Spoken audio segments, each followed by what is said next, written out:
এই মুচমুচে মোরালিটা যদি খেতে মন চায় তাইলে অবশ্যই আমার ভিডিওটা দেখে আপনারা বানাইলে বা। আসসালামু আলাইকুম, কেমন আছেন সবাই? আশা করি ভালো আছেন।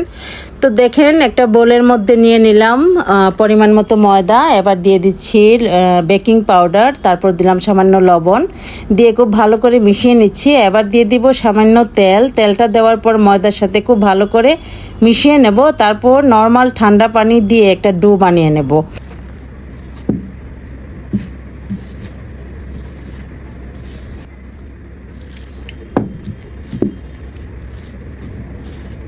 আমার ডোটা বানানো হয়ে গেছে। এবার আমি এইভাবে এটাকে খুব ভালো করে মথে নিয়ে তারপর 10 মিনিটের জন্য রেস্টে রেখে দিব। 10 মিনিট হয়ে গেছে। তো দেখেন, ডোটা কিন্তু অনেক সফট একটা ডো হয়েছে। এবার আমি রুটি বেলে মুরালি আকারে বানিয়ে নেব। তো পুরো ভিডিওটা দেখতে থাকেন, পুরোটা কিভাবে বানাই শেষ পর্যন্ত। তো আপনাদের যদি এই ভিডিওটা ভালো লাগে তাহলে অবশ্যই একটা কমেন্ট করে যাবেন। তো আপনারা কিন্তু চাইলে এভাবে বানিয়ে পুরো মাস জুড়ে বক্সের মধ্যে ভরে রেখে খেতে পারেন।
মুরালির শেপে সবগুলো বানিয়ে নিয়েছি। এবার ডুবো তেলে মুচমুচে করে ভেজে নেব।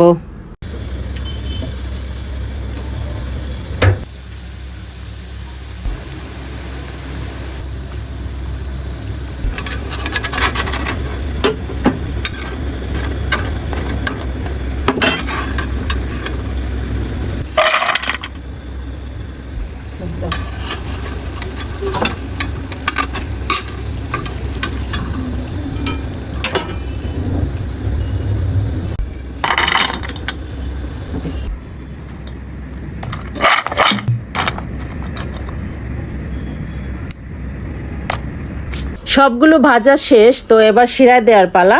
একটা কড়াইতে নিয়েছি সামান্য পানি, তারপর দিয়ে দিচ্ছি পরিমাণ মতো চিনি। এখানে আমি কোনো মাপযোগ করিনি, চোখের আন্দাজেই করেছি। তো দেখেন, যখন শিরাটা আঠালো ভাব চলে আসবে সেই পর্যায়ে কি করব, ভেজে রাখা যে মুরালিগুলো ছিল সেটা দিয়ে দিব আর নাড়তে থাকবো। তখন চুলার আঁচটা কিন্তু কমিয়ে দিতে হবে। তো নাড়তে নাড়তে দেখবেন একটা পর্যায়ে কিন্তু চিনিটা মুরালির গায়ে লেগে সাদা সাদা হয়ে শুকিয়ে যাবে চিনিটা। সেই পর্যায়ে কি করব, চুলা থেকে নামিয়ে রেখে দেব। আর যখন ঠান্ডা হবে তখন একটা বক্সে ভরে রেখে দেব। তো আমার এই ভিডিওটা যদি ভালো লাগে তাহলে অবশ্যই একটা লাইক করবেন আর কমেন্ট করতে ভুলবেন না।